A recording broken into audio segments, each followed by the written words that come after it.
ani dayon salamat kay ma'am nga gihatagan ko ani niya.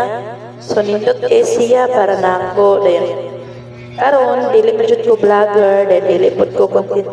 Murag nagsugod ko content creator tungod atong naitawo nga ning dool na ko lagi tong PWD. Murag dito jud ko gikuan sa Ginoo nga mag-try jud yung video base si ay ako kabalo og asa ni paingon ang ako ang pagta-trying hard mo ni no.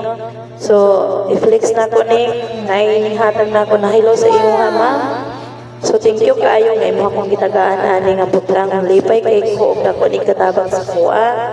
So karon akong kalipay sa jud sa langit no. So mao ni siya guys. I-flex na ko sa inyo guys. O diba? Nindot kayo siya sa tanan. Nindot kayo siya. So taas kayo ni siya guys. O diba? Ayun, kitanaw na po ni siya sa TikTok. Rato raman siya.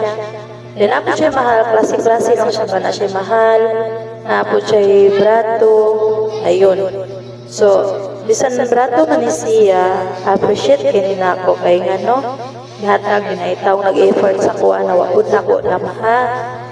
So di ba nindot kay siya guys, nindot siya nga butang kayo maglaag-laag man gud mi.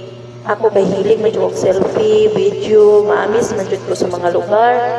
Din akong ginabuhat na butang jud na nako siya sa kining mga dapit nga lugar ba nga na mga bato-bato ako ipasanik ng cellphone timer na mao na siya na mag-picture din ko din or kaya mag-video anak ng buhaton. So karon na naman ni so nindot na kaya ni siya kaya automatic naman niya yung pindutan naman ni mo video or picture na siya. So maura ni murag taas na kaya yung video mas i-shoutout na ko ang naghatag na ko ani ni si Ma'am Secret.